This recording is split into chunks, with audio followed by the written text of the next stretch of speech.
Olá pessoal, sejam muito bem-vindos a mais uma explanação detalhada. Hoje a gente vai mergulhar de cabeça num material que é simplesmente riquíssimo. Um estudo teológico e bíblico muito profundo, escrito pelo irmão Marcelo Oliveira. Nossa ideia aqui é desconstruir, pedacinho por pedacinho, os versículos 11 e 12 do capítulo 3 do Evangelho de Mateus. Nós vamos explorar desde as raízes mais antigas do texto até aquele simbolismo físico intenso, sabe? E claro, as implicações teológicas gigantescas que essa passagem traz sobre purificação e julgamento. É um texto fascinante, e entender essas nuances mostra exatamente como acontece a transição de eras na narrativa bíblica. Bom, então vamos direto ao ponto. A base de todo o nosso estudo hoje é essa paráfrase de Mateus 3,11, baseada na análise do autor, que diz o seguinte: Eu imerjo vocês com água como sinal simbólico. Ele imergirá vocês com o Espírito Santo e com fogo. Essa frase dita ali por João Batista não é só uma introduçãozinha qualquer, tá? É uma verdadeira linha divisória na história bíblica. Ela cria logo de cara uma comparação muito forte entre dois tipos de ações, duas figuras de autoridade e dois propósitos que são completamente diferentes. E para essa nossa jornada de hoje, a gente vai seguir este roteiro bem lógico, olha só. Vamos da análise microscópica das antigas palavras gregas até as grandes conclusões teológicas. 1. O contexto de Mateus 3. 2. As palavras no grego koiné. 3. O contraste dos batismos. 4. A metáfora do julgamento. E, por fim, 5. A aplicação teológica final. Então, começando pela nossa primeira sessão, o contexto de Mateus 3, preparando o cenário histórico e bíblico dessa passagem. A gente está literalmente diante de um ponto de transição crucial. O estúdio destaca que esses versículos marcam exatamente aquela passagem de bastão, o fim do ministério preparatório de João Batista para o início da obra superior e purificadora de Jesus Cristo.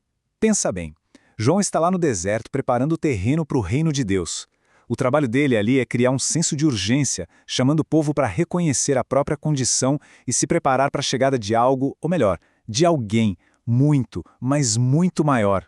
O que nos leva à seção 2, as palavras no grego koiné. E é aqui que a análise desses blocos de construção linguística fica realmente empolgante. Agora, o que é super interessante nessa etimologia é como ela revela o peso físico dessa passagem.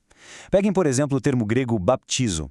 O estudo do irmão Marcelo explica que ele significa, de forma bem literal, mergulhar ou imergir. É uma ação altamente física que serve como um rito de purificação simbólica. E isso acontece em idate, ou seja, com água, que é o elemento físico externo. Em seguida, aparece a expressão o opisomo erchômenos, que significa aquele que vem depois de mim.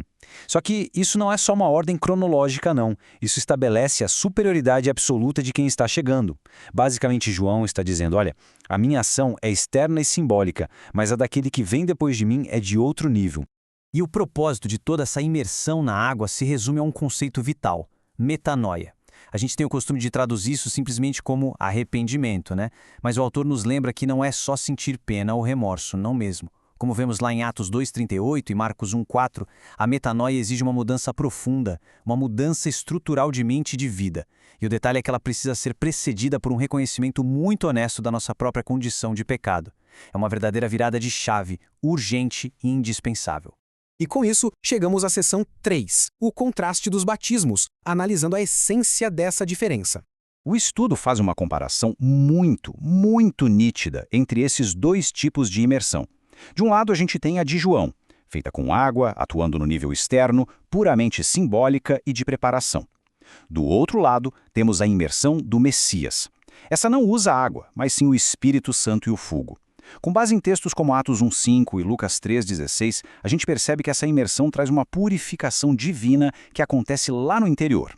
O Espírito Santo capacita e transforma de verdade, de dentro para fora, enquanto o fogo vem para purificar e consumir qualquer impureza. É um contraste gigantesco. E esse contraste fica ainda mais forte quando a gente vê como João enxerga a si mesmo diante do Messias. O texto destaca aquela famosa frase onde João diz que não é digno nem de desatar o calçado daquele que vem. Pessoal, para entender o peso disso, precisamos lembrar que, naquela época, desatar as tiras das sandálias era a tarefa mais baixa e servil de todas. Imagina só, mexer em pés sujos e cheios da poeira daquelas estradas antigas. João adota essa postura de extrema humildade justamente para ilustrar o quão imensamente superior é o Messias e o poder transformador dele. O que nos empurra para uma pergunta bem provocativa para a segunda parte do texto. O que a eira, ou seja, aquele local de debulhar o trigo, realmente representa quando falamos de um julgamento divino iminente? É exatamente isso que a gente vai ver agora na seção 4, a metáfora do julgamento. Isso ilustra brilhantemente como o dia a dia das pessoas daquela época foi usado para ensinar uma realidade espiritual bem dura. A gente tem o aerótron, que o autor traduz aqui como a pá de limpar, aquela usada para jogar a colheita para o alto, para o vento levar embora o que não presta. E temos o halon, a era, que é o local físico onde toda essa separação acontece. O estudo argumenta que essa prática agrícola antiga é uma metáfora perfeita e inescapável para o momento em que Deus vai separar os justos dos ímpios no julgamento final. Mas e aí, qual é o resultado dessa separação na ira? A resposta, de acordo com o estudo bíblico, é dividida em 2 destinos irrevogáveis. De um lado, nós temos o trigo. Ele simboliza os justos, que são cuidadosamente recolhidos e guardados em segurança num celeiro. Do outro lado, vem a palha, que representa os ímpios, cujo destino é ser queimada por um fogo inextinguível.